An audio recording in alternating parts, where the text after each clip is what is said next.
এখানে বলছে কিছু ছাত্রদের একটি প্রশ্ন সমাধান করতে বলা হয়।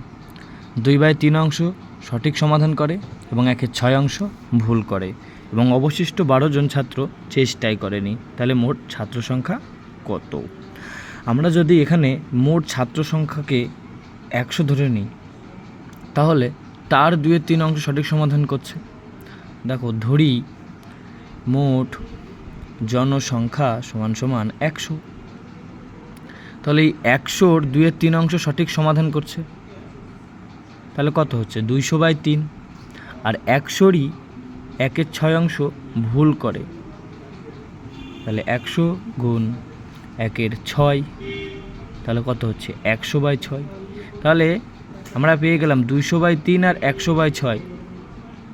বলছে অবশিষ্ট 12 জন ছাত্র চেষ্টাই করেনি। আমরা অবশিষ্ট অর্থাৎ বাকি অংশকে যদি 100 ধরে নিই, তাহলে 200/3 যোগ 100/6 বিয়োগ 100/1, তাহলে সমান সমানই তো 12 জন ছাত্র। দিয়ে আমরা এবার 3, 6 আর 1-এর লসাগু করে নিই। 6 দিয়ে 400 যোগ 100 যোগ 600, 400 যোগ 100 বিয়োগ 600 সমান সমান 12। 500 থেকে 600 বাদ দিলে থাকে কত? 500 থেকে 600 বাদ দিলে থাকে 100/6, তাহলে কত হচ্ছে? সমান সমান 100/6 সমান সমানই 12। তাহলে 100 সমান সমান কত? 6/12 72। তাহলে আমরা ধরে নিয়েছি মোট ছাত্র সংখ্যা 100, তাহলে সেটা সমান সমানই 72 বলেই দিয়েছে। তাহলে এখানে মোট ছাত্র সংখ্যা কত পেয়ে গেছি আমরা? 100। যদি বুঝতে অসুবিধা হয় তাহলে কমেন্ট বক্সে জানাও। পরবর্তী অঙ্কটি হচ্ছে 72। শ্রেণীকক্ষের 34টি ছেলের গড় বয়স 12 বছর। যদি শিক্ষকের বয়স যোগ করা হয় তাহলে এদের গড় 1 বৃদ্ধি পায়। তাহলে শিক্ষকের বয়স কত? বলতে শ্রেণীকক্ষে 34 জন ছেলের গড় বয়স 12, তাহলে এখানে মোট বয়স কত হচ্ছে? 34 জন ছেলের। 34-কে 12 দিয়ে গুণ করে দিলেই আমরা মোট বয়সটা পেয়ে যাব। তাহলে 34-কে 12 দিয়ে গুণ করলে কত হচ্ছে? 4 দুগুণে 8, 3 দুগুণে 6, 4 একে 4, 6 4 দুগুণে 408। আর বলেছে শিক্ষকের বয়স যোগ করা হয় তাহলে গড় বয়সে 1 বৃদ্ধি পাচ্ছে। তাহলে শিক্ষক একজন, তাহলে 34 যোগ 1 35, আর 1 বৃদ্ধি পাচ্ছে গড়, তাহলে 12 যোগ 1 13, তাহলে 35 গুণ 13 গুণ করলে আমাদের কত হচ্ছে? 455। তাহলে 455 থেকে যদি 408 বিয়োগ করে দিই তবেই আমরা শিক্ষকের বয়স পেয়ে যাব। তাহলে 455 থেকে 408 বিয়োগ করলে আসে 47, তাহলে শিক্ষকের বয়স কত? 47। তাহলে আমাদের সঠিক উত্তর 47।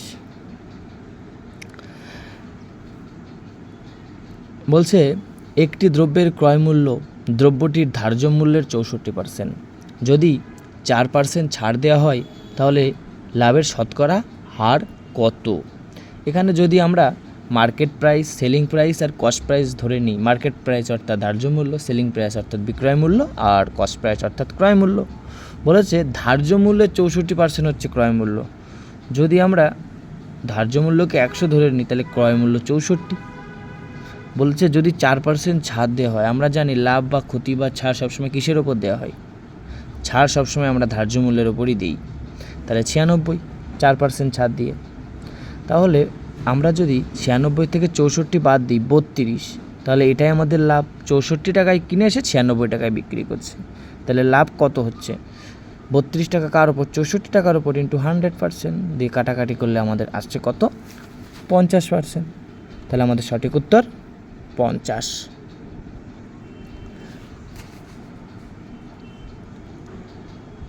একটি মিশ্রণে দুধ ও জলের অনুপাত 6:1। যদি মিশ্রণে 20 লিটার জল মেশানো হয় তাহলে দুধ ও জলের অনুপাত 2:1। প্রথমে মিশ্রণে দুধ ও জলের মোট পরিমাণ কত লিটার ছিল? এই ধরনের অঙ্কগুলিকে আমরা দেখেছি যে খুব সময় খেয়ে নেয়, খুব সহজ পদ্ধতি পাওয়া যায় না, এক্স ধরতে হয়। কিন্তু আমরা আজকে একটা শর্ট পদ্ধতিতে এই অঙ্কটি করব, যাতে নিমেষেই এই অঙ্কটি আমরা সমাধান করতে পারি এবং পরীক্ষার হলে আমাদের সময়টা কম খায়। এখানে বলছে দুধ ও জলের অনুপাত 6:1, তাহলে দুধ ইস্টু জল 6:1। বলছে যদি 20 লিটার জল মেশানো হচ্ছে, তাহলে জল মেশাচ্ছি 20 লিটার, তাহলে 20 লিটার জল মেশালাম। তারপরে দুধ ও জলের অনুপাত কত হচ্ছে? 2:1। এবার দেখো প্রসেসটা, এই যে 2-এর সাথে 20 গুণ করে দেবো, দিয়ে 40 হবে। আর তারপরে 2 আর 1-এর যে ডিফারেন্স অর্থাৎ 1, সেটাকে গুণ করে দেবো 40-এর সাথে, তাহলে 40 অক্ষে 40 বাই এই ক্রস হবে 6 অক্ষে 6 আর 2 অক্ষে 2, তাহলে 6-এর থেকে আমরা 2 বিয়োগ করে দেবো, দিয়ে 4 হবে। দিয়ে আমরা করব কত? 4×10 = 40 আর 10 অক্ষে 10, তাহলে আমরা 10 পেয়ে গেলাম একের মান। বলেছে এখানে দুধ ও জলের মোট পরিমাণ কত লিটার ছিল, অর্থাৎ প্রথমে কত ছিল? 6 আর 1 7, তাহলে 7 × 10 70। তাহলে প্রথম মিশ্রণে দুধ ও জলের মোট পরিমাণ কত লিটার ছিল? 70 লিটার। বুঝতে পেরেছো? না বুঝতে পারলে কমেন্ট বক্সে জানাও। এক দোকানদার কোনো বস্তুর ওপর 20% লাভে ধার্য মূল্য রাখে এবং বিক্রির সময় সে 10% ছাড় দেওয়ার পর দোকানদারটির কত লাভ বা ক্ষতি হয়েছে। আমরা এটা আবার সেইভাবেই মার্কেট প্রাইস, সেলিং প্রাইস এবং কস্ট প্রাইস ধরে নেব। বলেছে এক দোকানদার কোনো বস্তুর উপর 20% লাভে ধার্য মূল্য রাখে। আমরা যদি ক্রয় মূল্যকে 100 ধরি, তাহলে 120 হচ্ছে ধার্য মূল্য। বিক্রির সময় 10% ছাড় দিচ্ছে। সবসময় ছাড় কার উপর দেওয়া হয়? ধার্য মূল্যের উপরে। তাহলে 120-এর উপরে আমরা 10% ছাড় দিচ্ছি, ইন্টু 90/100, তাহলে দিয়ে আমার 0 কাটা, আরেকটা 0 কাটা, তাহলে 9 × 108। তাহলে আমি 100 টাকায় কিনে 108 টাকায় বিক্রি করছি, তাহলে আমার লাভ কত? 8% লাভ। কিসের ওপরে? 100 টাকার ওপরে। কত পার্সেন্ট? ইন্টু 100%। 100 কাটা, তাহলে 8% লাভ হচ্ছে আমাদের। দিয়ে বুঝতে পেরেছো তো? এবার পরবর্তী অঙ্কটি হচ্ছে, একটি সংখ্যাকে 72 দিয়ে ভাগ করলে ভাগশেষ 10 হয়। যখন সেই সংখ্যাকে 8 দিয়ে ভাগ করা হয় তখন ভাগশেষ কত হবে? দেখো বলছে 72 দিয়ে ভাগ করলে ভাগশেষ 10 হচ্ছে। আমরা যদি 72-এর সঙ্গে 10 যোগ করে দিই, তাহলে 82 হচ্ছে। সেই 82-কে যদি 72 দিয়ে আমরা ভাগ করি, তাহলে কি হচ্ছে? 72 ওকে 72। দেখো এবার আমাদের ভাগশেষ 10 হয়েছে, তাহলে খুব স্বাভাবিকভাবে আমরা 10 এখানে ভাগশেষ পেয়ে গেলাম। বলছে যখন সেই সংখ্যা 8 দিয়ে ভাগ করা হবে, অর্থাৎ এই 82-কে আবার আমরা 8 দিয়ে ভাগ করব, তখন ভাগশেষ কত হবে? তাহলে 82-কে 8 দিয়ে ভাগ করলে আসছে কত? 8×10 = 80, তাহলে 2 ভাগশেষ হচ্ছে। তাহলে আমাদের সঠিক উত্তর 2 দিয়ে, তাহলে আমাদের 2 হলো সঠিক উত্তর। এক বৃত্তের পরিধি 88 সেন্টিমিটার, তাহলে এর ব্যাস কত? মনে রাখবে সবসময় একটি বৃত্তের পরিধি যে সূত্র, সেটা হচ্ছে 2πr। এটা হচ্ছে একটি বৃত্তের পরিধি, আর পায়ের মান মনে রাখবে 22/7। আমরা এখানে লিখে দিচ্ছি, সেটা তোমরা নোট ডাউন করে নাও। একটি বৃত্তের পরিধি 2πr আর পায়ের মান হচ্ছে 22/7। দেখো বলছে একটি বৃত্তের পরিধি হচ্ছে 88 সেন্টিমিটার, ঠিক আছে। দেখো আর মনে রাখবে আর-এর মান হচ্ছে আর সমানই হচ্ছে ব্যাসার্ধ। ভেরি ভেরি ইম্পর্ট্যান্ট, এটা কিন্তু অবশ্যই নোট ডাউন করে রাখবে। দেখো 2πr অর্থাৎ পরিধি, সেটা সমানই 88 সেন্টিমিটার।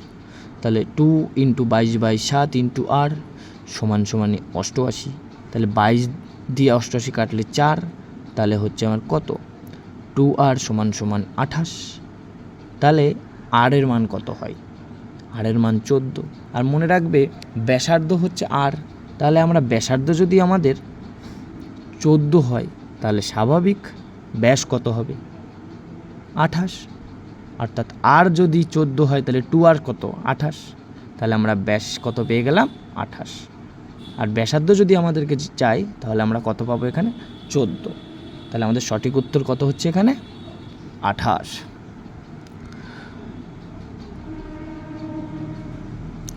বলছে 20,000 টাকা 2 বছরের জন্য বার্ষিক 6% চক্রবৃদ্ধি সুদে রাখা হয়, তাহলে চক্রবৃদ্ধি সুদের পরিমাণ কত হবে?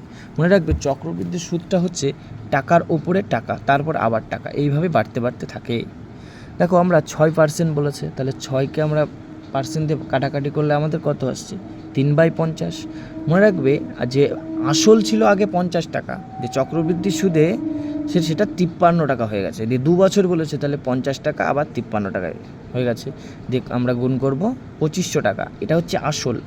আর 53 গুণ করলে হয় 2809, এটা হচ্ছে আসল যোগ সুদ। ঠিক আছে, তাহলে 2500 টাকা সমানই হচ্ছে আমাদের 20,000 টাকা বলে দিয়েছে, যেহেতু আমরা আসলে এখানে 2500 টাকা পেয়েছি। তাহলে 1 সমান কত 20,000/2500 দিয়ে কাটাকাটি করলে আসে আমাদের কত 8। বলছে চক্রবৃদ্ধি সুদের পরিমাণ কত। আসল যদি 2500 হয় আর সুদ আসল যদি 2809 হয়, তাহলে সুদ আসলের থেকে আসল বাদ দিলেই আমরা সুদ পেয়ে যাব। তাহলে 2809 থেকে 2500 বাদ দিলে আমাদের থাকে 309। সেই 309কে 8 দিয়ে আমরা যদি গুণ করে দিই, তাহলে আসছে 8 নং 72 দিয়ে থাকলো 7, 8 শূন্য 0 দিয়ে কাটাকাটি কিছু করে আসছে কত 2472। তাহলে চক্রবৃদ্ধি সুদের পরিমাণ 2472। দেখো বলছে 240 মিটার লম্বা একটি ট্রেন 24 সেকেন্ডে একটি খুঁটিকে অতিক্রম করছে এবং 650 মিটার লম্বা একটি প্ল্যাটফর্ম অতিক্রম করতে কত সময় নেবে। মনে রাখবে, যখন একটি প্ল্যাটফর্ম কিংবা কোনো একটা ব্রিজ বলছে, তখন যে ট্রেনের যে দৈর্ঘ্য সেইটা এবং যে ব্রিজ কিংবা প্ল্যাটফর্ম তার দৈর্ঘ্য যোগ হয়ে যায়। দেখো এখানে বলেছে যে একটি প্ল্যাটফর্ম, তাহলে যোগ হবে। দেখো বলছে যে 24 মিটার লম্বা একটি ট্রেন 24 সেকেন্ডে যাচ্ছে, অর্থাৎ আমার এখানে গতিবেগটা নেই। তাহলে গতিবেগ সমান কত হয়, গতিবেগ সমান দূরত্ব বাই সময়। তাহলে গতিবেগ সমান কত পেয়ে গেলাম আমরা 10, যেহেতু এখানে দূরত্ব 240 ছিল এবং সময় 24। তাহলে এবার আমরা বার করব সময়। দেখো উত্তরটা আমরা সময় আছে, সেকেন্ডে আছে। তাহলে 650 মিটার লম্বা একটি প্ল্যাটফর্ম আর একটি ট্রেন কত 240, তাহলে 240 যোগ 650 আমরা টোটাল প্ল্যাটফর্মটা পেয়ে গেলাম বাই 10, যেহেতু সময় সমান দূরত্ব বাই গতিবেগ, আর গতিবেগ তো আমরা 10 পেয়ে গেছি। তাহলে 890/10, তাহলে সময় সমান 89, 00 যেহেতু কেটে দিয়েছি। তাহলে আমাদের প্ল্যাটফর্ম অতিক্রম করতে মোট সময় লাগবে 89 সেকেন্ড। ধন্যবাদ। আপনারা আমাদের পাশে থাকুন এবং আমাদের চ্যানেলটিকে সাবস্ক্রাইব করে শেয়ার করে দিন।